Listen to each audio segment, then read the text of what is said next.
Assalamualaikum warahmatullahi wabarakatuh. Alhamdulillah geng, kita bersama lagi geng. Mari kita dengar apa ucapan Muhyiddin Yassin di depan khalayak ramai ahli-ahli PAS.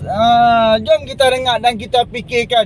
Dan kita of course, kalau aku tertanya balik, apa di sebalik ucapan-ucapan dia sewaktu dia memerintah sebagai Perdana Menteri selama 73 bulan dan lagi total Perikatan Nasional memerintah 17 bulan. Apa yang dia buat?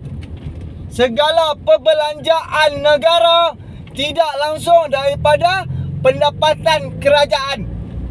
Majoriti daripada hutang yang dibuat sewaktu zaman Perikatan Nasional. Jom kita fikirkan, kita renung-renungkan apa yang berlaku sewaktu 33 bulan. Rakyat mengalami susah payah macam mana? Jom kita layan. Tapi ke negeri. Tahniah saya ucapkan, tetapi saya nak menyebutkan kegagalan kerajaan pusat. Kerajaan pusat dipimpin oleh Anwar Ibrahim. Parti Anwar Ibrahim lah Pakatan Harapan. Kemudian dia ada geng baru namanya Zahid Hamidi, iaitu Barisan Nasional. Lagi telangkap dibuatnya, tuan-tuan. Ini masalah besar negara kita. Apa yang kita lihat Perdana Menteri kita buat lagi ni? Perdana Menteri awak, bukan Perdana Menteri saya. Apa dia buat lagi ni? Waktu kita ucap dia ada di luar negara. Saya tidak katakan luar negara tidak penting. Mana lagi penting sekarang? Luar negara kah? Dalam negara? Ya, masalah dalam negara. Tak payahlah pergi mana menilau sana kemari ke seluruh dunia jumpa Perdana Menteri. Sedangkan orang Kelantan, orang Johor, orang Melaka, orang negeri Pulau Pinang sedang berhadapan dengan masalah dan ada yang sedang pun menderita. Makanan tidak ada di atas meja. Uang dulu RM100, nilai telah mungkin RM50. Semua bahannya naik. Baru-baru ni saya melawat ke satu pasar malam di Taman Melewati di Selangor. Saya pergi setiap gerai-gerai. Semua yang menjual itu beritahu sama saya, ini jual sayur. Sayur apa? Saya kangkung. Macam mana? Harganya naik. Sawai harganya naik. Bayam harganya naik. Terung harganya naik. Saya tanya apa yang turun? Hujan, Tan Sri, hujan yang turun. Itu sebahagian kecil daripada permasalahan yang sewajarnya bila naik aja jadi Perdana Menteri patut panggil mesyuarat cepat. Saya bukan nak mengajar. Pasal Anwar Ibrahim nampak dia cerdik. Tapi tak cerdik nampaknya. Duduk cari jalan macam mana nak menyelesaikan masalah ini. Waktu zaman kita susah dulu. Kita himpunkan bantuan-bantuan pakej nilainya 530 bilion. Ya, kita tidak ada wang. Tapi wang apa maknanya kalau nyawa rakyat tak korban, rakyat menderita, rakyat mati kelaparan, tak boleh hidup. Kita ambil tindakan cepat. Pakej 1, pakej 2, pakej 3. Pakej 4 sampai 8 pakej. Dan bantuan kita sampaikan pada semua rakyat. Orang Kelantan ada terima? Ya, memang saya tahu semua terima. Siapa di sini dapat suntikan vaksin? Angkat tangan. Semua dapat. Jadi sebab itu tuan-tuan kena undi saya. Undi Perikatan Nasional, undi PAS di Kelantan ni. Boleh tidak?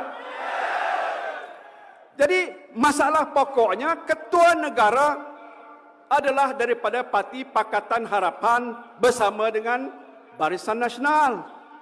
Saya jangka di Kelantan ini ada wakil parti yang akan bertanding. Hok siapa ketuanya saya dah tak ingat lagi dah. Baik PKR, baik Amanah, baik DAP, apalagi baik UMNO. Mereka bertanding di sini. Jadi kalau kita kata bahawa kerajaan persekutuan yang dipimpin oleh Anwar Ibrahim sudah gagal, apakah kita nak memilih mereka di peringkat negeri ini? Hukumnya apa? Haram. Hukumnya apa? Saya bukan nak keluarkan fatwa. Mana jangan. Bahaya. Toksik. Toksik ni maknanya apa? Makna kalau sentuh aja tangan kita ni akan timbul racun. Racun berbisa, boleh cepat mati. Karena mereka tidak menunjukkan keupayaan. Sekarang ni ramai orang jumpa saya, beritahu pada saya, Tan Sri, dia kata bila saya tengok Anwar Ibrahim dalam televisyen, saya cepat-cepat tutup televisyen. Betul tak? Siapa di sini mau tengok muka Anwar Ibrahim? Angkat tangan. Siapa nak tengok muka Anwar Ibrahim? Angkat tangan.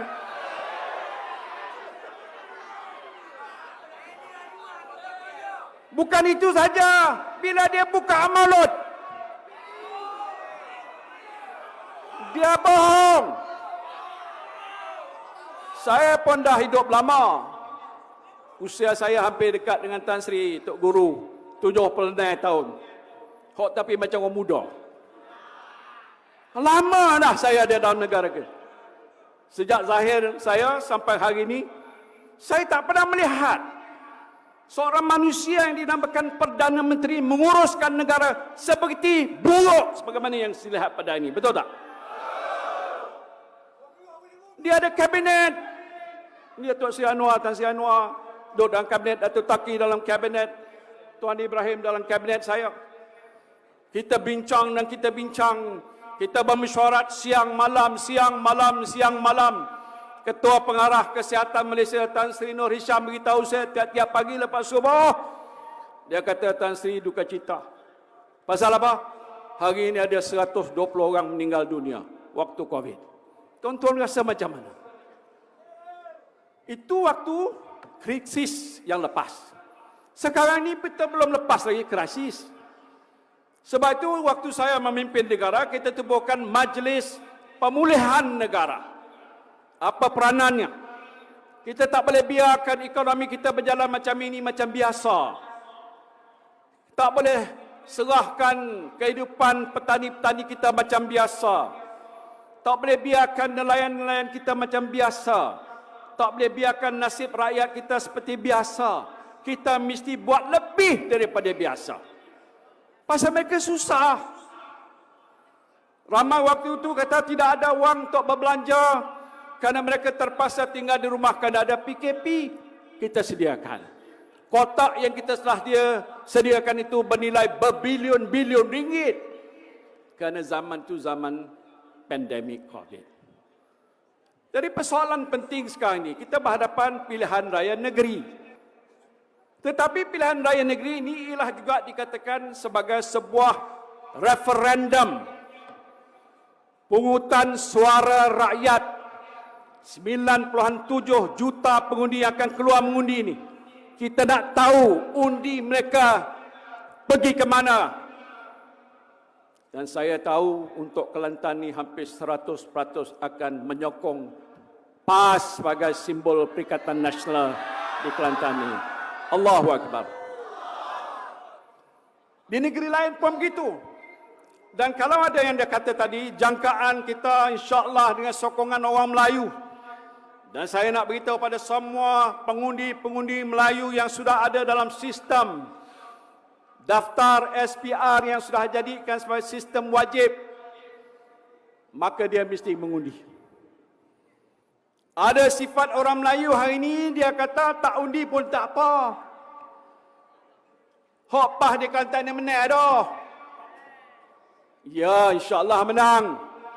Tapi kerana dia satu referendum, iaitu satu pungutan suara, kita nak beritahu pada Putrajaya, orang Kelantan kalau jumlah pengundi tak tahu berapa, 1 juta atau berapa bilangannya, daripada sejumlah itu 99% mengundi kepada PAS. Isyarat di Putrajaya, Anwar Ibrahim tak boleh tidur siang dan malam. Hak tak boleh tidur pasal takut dia besok-besok dia akan tumbang daripada kursi Perdana Menterinya. Betul tak?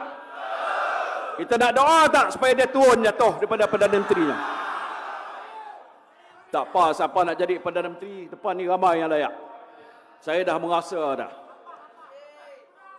Jadi sebab itu yang penting kita nak melihat setiap apa perilaku Perdana Menteri ini penting, kerana di bawahnya ada jemaah menteri yang harus melaksanakan tugas. Macam mana Menteri Ekonomi? Siapa nama dia? Menteri Formula.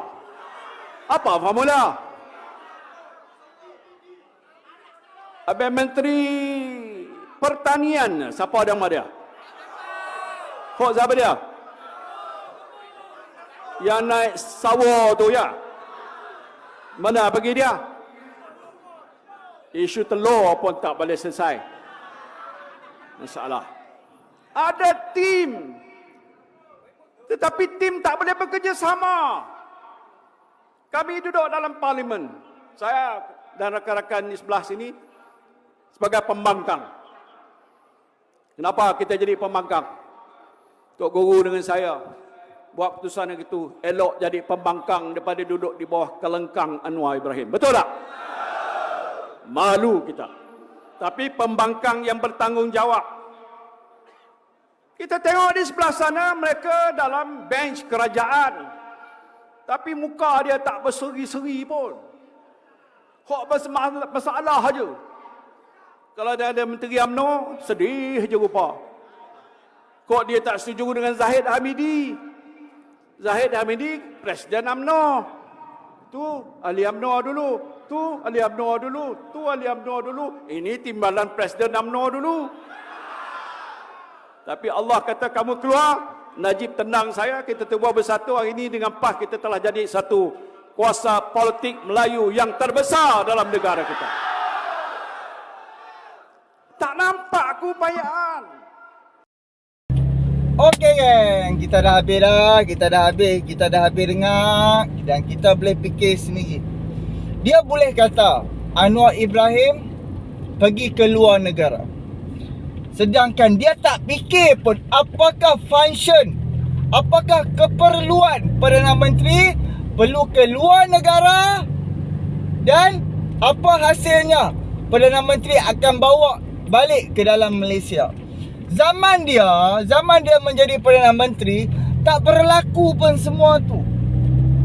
Dia sebagai Perdana Menteri, Muhyiddin Yassin sebagai Perdana Menteri tidak berlaku pun.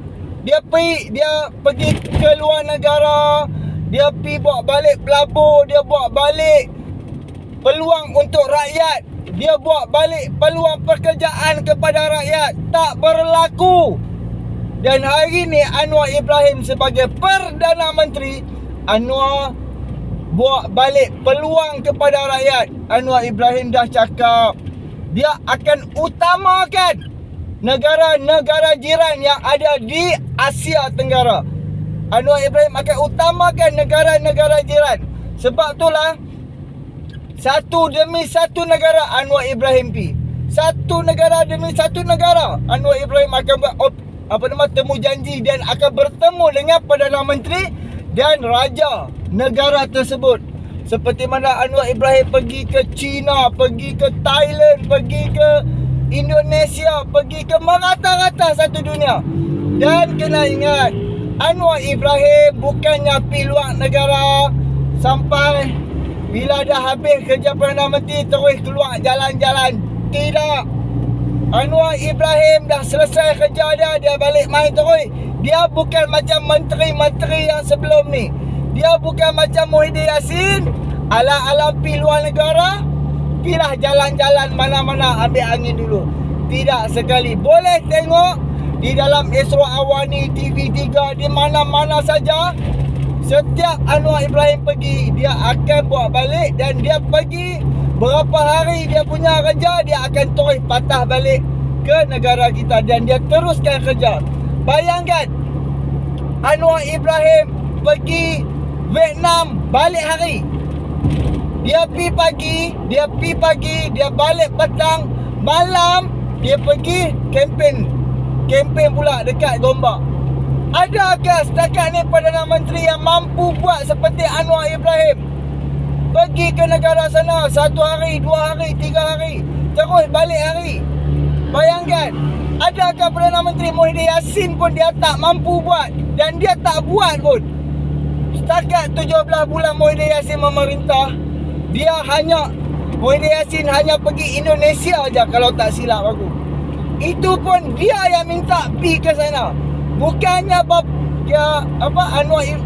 bukannya pihak Indonesia yang panggil, jomlah kita bincang soal ekonomi, soal apa. Tak ada pun.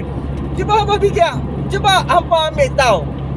Cuba hampa tengok Anwar Ibrahim pergi mana? Pergi China. Anwar Ibrahim buat balik 70 bilion.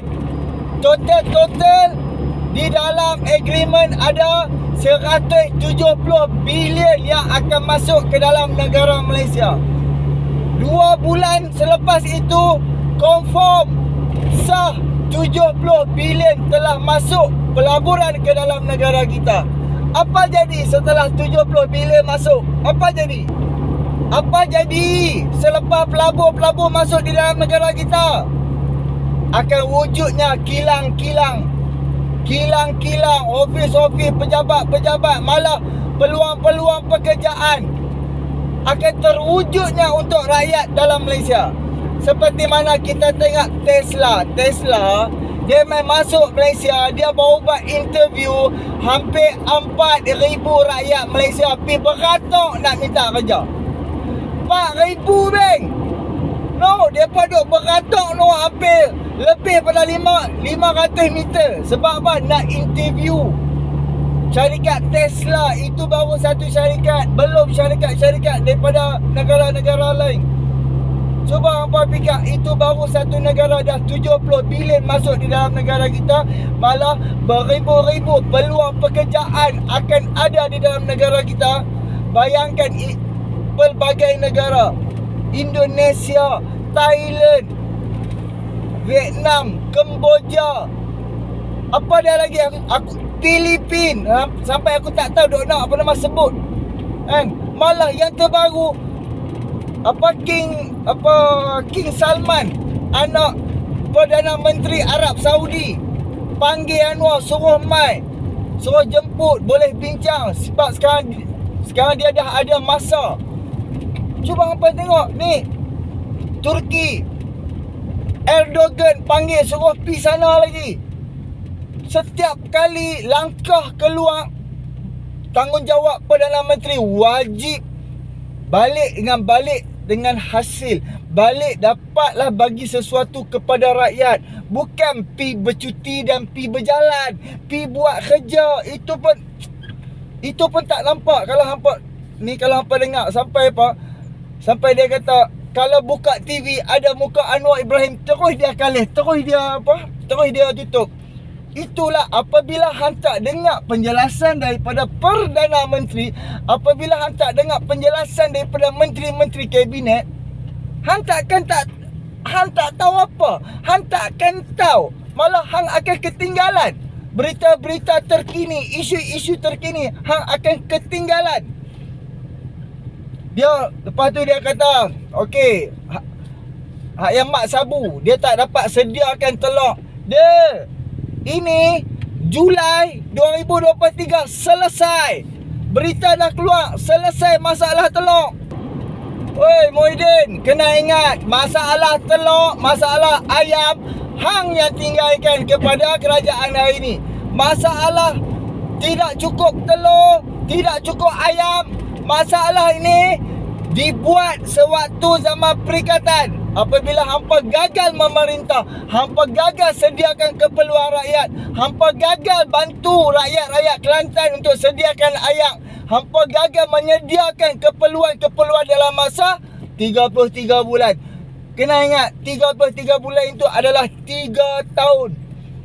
Sedangkan yang betul-betul bertungkus lumus selesaikan masalah COVID, bukan semua kementerian, hanya beberapa kementerian saja yang akan sibuk dengan PKP. Dan PKP itu hang buat untuk selamatkan diri hang. Hang buat darurat, hang buat untuk selamatkan diri hang. Hang buat untuk selamatkan tempat hang, kedudukan hang. Jangan lupa tu. Jangan lupa, rakyat tak lupa. Rakyat sehingga kena naikkan bendera putih. Sebab apa? Sebab hang tutup negara, rakyat tak dapat bekerja, hang tutup segala-galanya, hang buat darurat. Sedangkan kalau hang buat darurat, kes COVID makin turun tak apa. Hang buat darurat, kes COVID lagi naik. Dan kena ingat, sewaktu hang tumbang, hang dah habiskan duit dengan berbilion ringgit dengan beli vaksin. Bila dah ada vaksin, kes COVID mencanak. Sehingga kan menteri hang ugut rakyat, akan susahkan rakyat kalau tak cucuk vaksin. Hari ni dah tak ada lah masalah COVID. Why? Dah tak ada lah masalah COVID tau. Masalah COVID ni dia ada punca dia ada penyelesaian dia macam-macam ada. Tapi kalau betul-betul COVID ni takkan ada, cuba apa tengok rakyat yang dok tak vaksin. Depa pun setiap hari depa bersosial jumpa orang. Pasal apa sampai hari ni depa tak mati? Ya tak vaksin. Jadi ada asbab dan ada agenda di sebalik vaksin. Dan kena ingat, yang dipersoalkan di dalam Dewan Parlimen, komisen pembelian vaksin, malah atas ketamakan hampa terkaluk-kaluk dia nak beli vaksin, berapa juta dos yang dibuang. Berjuta dos dibuang sebab expired, tarikh dah tamat, tarikh luput. Jangan lupa tu Muhyiddin, jangan lupa. Tak ada pun kejayaan hang sebab tu hang memerintah, Din. Boleh cerita sikit dah apakah kejayaan hang? Tak ada langsung. Parlimen pun hang tak buka. Macam mana hang nak berjaya? Kita nak tanya. Parlimen pun hang tak buka parlimen. Malu kau orang. Apabila hang buka parlimen, barulah dapat selesaikan, dapat bincang, dapat berkongsi masalah-masalah. So kita dapat selesaikan masalah tu bersama-sama. Tapi parlimen pun hang takut nak buka sebab hang takut tumbang. Sebab tu hang tutup parlimen. Oh, hang boleh kata hang berjiwa rakyat, hang pandai memerintah. Yalah, hang pandai memerintah dengan hang tutup silang parlimen, hang buat darurat negara. Duit dia hang bantu rakyat, semua hang korek. Duit rakyat, duit tabung rakyat, bagi dekat rakyat supaya rakyat dapat berbelanja dengan duit dia sendiri. Dan kerajaan dia macam tak perlu bantu rakyat lah ke. Sebab kononnya bagi duit rakyat, duit tabung rakyat kepada rakyat, dan kerajaan pun dia tak perlu bagi duit lah. Sebab itulah hampa tengok berapa ramai orang yang tak ada KWSP. Orang yang dah daripada muda sampai ketua tak ada KWSP. Cuba apa tengok berapa susahnya depa, susah sangat. Aku dapat rasa, geng. Aku buat renovation, rumah tak boleh masuk, kondo tak boleh masuk. Jadi job kita tak boleh buat. Bayangkan hidup dekat Kuala Lumpur ni tak mana. Kan? Jadi inilah hipokrit Muhyiddin Yassin. Kan? Sekarang ni kerajaan ni take over hari ni, alhamdulillah pelbagai dah dapat selesai. Pelbagai masalah dah dapat diselesaikan. Hampa memerintah 33 bulan. Ismail Sabri hang yang kontrol. Pun tak dapat selesaikan masalah. Hang sebut pasal apa lagi? Pasal Zahid. Hang sebut kata Zahid ni ada orang tak suka lah apa. Kalau orang tak suka, kalau orang-orang UMNO tak suka kepada Zahid, of course jawatan akan ada orang lawan bangkang. Yang jawatan presiden tu tidak dipertandingkan. Orang-orang yang bangkang jawatan tu tidak dipertandingkan. Hanya orang-orang yang pernah hang angkat sebagai menteri sewaktu pemerintahan hang. Hanya beberapa orang yang dulu hang angkat jadi menteri-menteri sewaktu hang jadi Perdana Menteri. Hanya orang-orang ni saja yang melawan Zahid supaya Zahid ni jawatan dia dipertandingkan. Zahid perlu turun. Orang-orang yang tak dapat tempat, orang-orang yang tak ada langsung berkepentingan dengan hang Muhyiddin, orang akan sokong Zahid. Faham tak? Itu tak? Itu hang nampak tak? Macam orang-orang yang pernah KJ Anwar Musa. Dulu depa ni menteri di bawah kabinet Muhyiddin tau. Dan KJ daripada apa nama daripada Menteri Pendidikan boleh jadi Menteri Sains. Lepas tu ada waktu Muhyiddin dia jadi Menteri apa nama Sains. Waktu zaman apa nama Ismail Sabri dia KJ jadi Menteri apa? Menteri Kesihatan.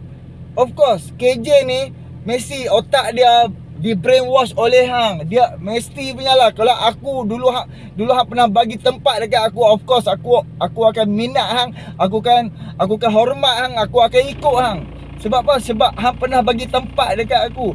Lainlah kalau hang tak pernah bagi tempat ataupun apa-apa, of course lah aku tak akan ikut cakap hang. Kalau presiden aku nampak okey, aku akan sokong presiden aku. Faham tak? Jadi inilah hipokrit Muhyiddin Yassin ni. Apa lagi yang dia sebut, Anwar tak pandai perintah lah, Anwar ni dia tak bantu rakyat lah, keperluan rakyat dia tak dapat selesaikan lah. Ni waktu hang memerintah, hang jadi Perdana Menteri, apa yang hang buat untuk negara ni? Apa yang hang bagi kepada rakyat? Hang buat satu apa, Majlis Pemulihan Negara. Pulihkah? Pulih ataupun tak waktu hang jadi apa nama ketua Majlis Pemulihan Negara?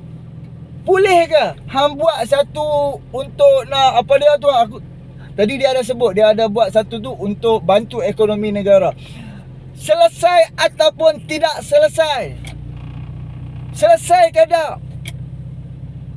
Apa faham tak? Sebab tu lah waktu Muhyiddin Yassin naik menjadi Perdana Menteri, hutang negara mencanak naik sampai 1.5 trilion. Anwar Ibrahim naik sebagai Perdana Menteri, hutang dah 1.5 trilion weh. Trilion. Sedangkan waktu Najib tumbang, hutang negara ada 600 bilion lebih. Mahathir naik dalam masa 22 bulan dia dah buat hutang 200 bilion lebih, baru ada 800 bilion. Lepas tu naik sehingga 1.5 trilion. Bayangkan. Ringgit berapa teruk jatuh tang itu. Jadi inilah penipuan hipokrit. Penipuan depa tipu rakyat hari-hari. Memang betul-betul tak boleh pakai ni. Semata-mata depa hanya nak jawatan. Hari ni cuba tengok, kerajaan nak hapuskan miskin tegar ke? Miskin tegar. Apakah sambutan sokongan yang diberikan oleh PN? Apakah sokongan yang diberikan oleh Muhyiddin Yassin? Apakah cadangan yang diberikan oleh Muhyiddin Yassin untuk kerajaan ni, untuk kerajaan hapuskan miskin tegar, keperluan rakyat? Hari ni ayam dah turun sampai RM8, RM9 lagi. Cuba apa fikir tengok, cuba apa bandingkan zaman PN dengan zaman sekarang. Sehingga kan antara Selangor, kerajaan negeri Selangor dan juga kerajaan negeri Sembilan, depa bergabung tanah depa tanam jagung, boleh keluarkan hasil. Apabila kerajaan tu bijak memerintah, tahu buat kerja, barulah keperluan tu dapat hasilkan di dalam negara, barulah harga barang tu turun. Apabila hang tak reti, semuanya hang hutang, semua hutang, betul mengharapkan import, barang-barang import, memang harga melambung. Hang tak reti perintah, Din. Nak abang fikir hang tak reti perintah. Kami rakyat ni, kami rasa, kami tengok. Jadi bila hang tak pandai, hang nak tunjuk kata hang pandai, hang mainkanlah sentimen-sentimen agama, sentimen-sentimen Melayu. Hanya kami bodoh, adik. Kami ada akal, nak abang fikir hang. Kami ada akal. Kami reti nilai, walaupun nak di bawah tu pun, depa pun reti nilai. Depa pun reti fikir. Tapi ada setengah-setengah geng ni setuju untuk korek kerajaan, benarkan korek rakyat ni korek tabung dan depa pakai. Nanti waktu depa tua, duit depa dah sikit, dah tak cukup ataupun tak banyak, salahkan kerajaan. Oh, kerajaan bila nak bantu kami ni, kerajaan kami duit tak ada ni. Memang tak ada lah sebab anda korek dah dulu. Waktu 2021 hang dah korek duit hang dah, memang tak ada lah, memang tak banyak lah duit hang. Jadi cuba apa fikir ni ucapan-ucapan dia. Dia nak tunjuk kata tu dia hebat, dia berjaya, dia gah. Padahal gagal. Memang tak berlaku. Apakah menteri-menteri dia buat setiap kementerian yang dapat selesaikan masalah rakyat? Dia kata Rafizi Ramli pakar formula. Bro, pasal pakar formula dia tu lah, dia buat intensif pendapatan rakyat yang boleh buat vending machine dan rakyat boleh jana pendapatan sehingga 3 ke 4 ribu ringgit. Satu hari paling kurang 100 ringgit. Dia buat vending machine, dia panggil, dia boleh siapa-siapa nak apply dan siapa dia boleh dapat dan dia boleh bisnes. Dia nak buat kuih muih kan, nasi dagang kan, nasi apa, duduk di dalam vending machine. Setiap hari kerja dia masak, pi bubuh dan ambil duit. Lepas tu itu je ulangan setiap hari dia. Dan sekarang ni kerajaan cari tanah kerajaan, dia cari orang. Siapa nak buat, kerajaan akan bagi gaji sementara hasil tu keluar dan kerajaan akan bagi keperluan. Kalau hang tak mau buat, tak apa. Kerajaan akan cari orang lain supaya sambung hang punya kerja tu. Cuba fikirlah. Depa tak ada idea. Idea depa dengan berhutang. Tu ya.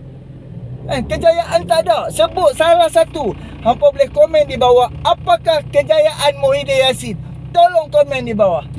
Okey, terima kasih banyak. Subscribe, like, komen dan share. Muhyiddin Yassin ni kita perlu tolak. Jangan diperbodohkan oleh puak-puak lebay ni. Puak-puak yang tak reti kerja, semata-mata gila akan kuasa. Sanggup gunakan agama Allah, gadaikan ayat-ayat Quran Allah, hadis, nama Nabi untuk nak raih undi je. Bila dapat undi, depa yang sedap. Padahal depa tak reti buat kerja. Dan depa tak reti buat apa pun. Hanya semata-mata duk nakkan tempat, duk nakkan kuasa supaya depa nanti boleh ada pencen, boleh ada elong yang tinggi, duit banyak, segala mak nenek banyak. Tu ya. Kena ingat, sangat-sangat ramai orang masuk politik sebab dia malas bekerja dah. Kalau dia kerja apa syarikat swasta, kan, pencen pun tak lah. Jadi ada setengah orang dia punya otak ni, aku menjerit dalam politik baru nanti aku boleh dapat tempat. Kalau dapat jadi ahli parlimen ataupun wakil rakyat negeri ataupun parlimen, cukup 5 tahun ada pencen. Sebab itulah orang nak jadi. Andai kata kemungkinanlah andai kata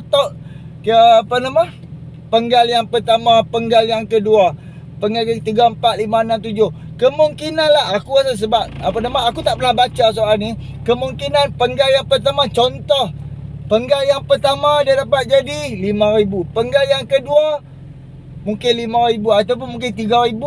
Lepas tu kalau dia menang penggal yang kedua 3,000, akan tambah tengok tempoh berapa penggal yang dia memerintah negeri tu. Berapa penggal yang dia dia menjadi wakil rakyat dekat tempat tu. So sebab itulah ada setengah orang yang gila kuasa tapi dia tak reti, dia tak ada idea, dia tak tahu tapi dia nakkan kuasa. Menjerit sana sini, mulut celupa, mulut tak jaga, fitnah sana sini. Sebab apa? Sebab dia nakkan kuasa. Dia nanti bila dia dah undok ataupun bila dia dah keluar daripada politik, money ada, duit tetap masuk, pendapatan tetap ada. Jadi itulah kita boleh nampak kan, kita boleh fikir kan, inilah permainan parti politik. Inilah politik haram jadah yang tak ada hasil, yang betul-betul gila akan kuasa. Tengok Anwar Musa duduk ada sekali, cuba bayangkan. Ni 8 penggal 40 tahun duduk di dalam politik. Apa hasil dia kepada negara? Apa hasil dia? Kita boleh nampak bila akhir-akhir ni, bila dia kena buang, kita boleh nampak dia semata-mata dia nakkan kuasa, dia nakkan fulus. Tu je kan. Jadi kan fikir-fikirkan, tolaklah pengkhianat rakyat, pengkhianat negara. Boleh subscribe, like, komen dan share. Tak kat mak ampaan tu hang. Assalamualaikum.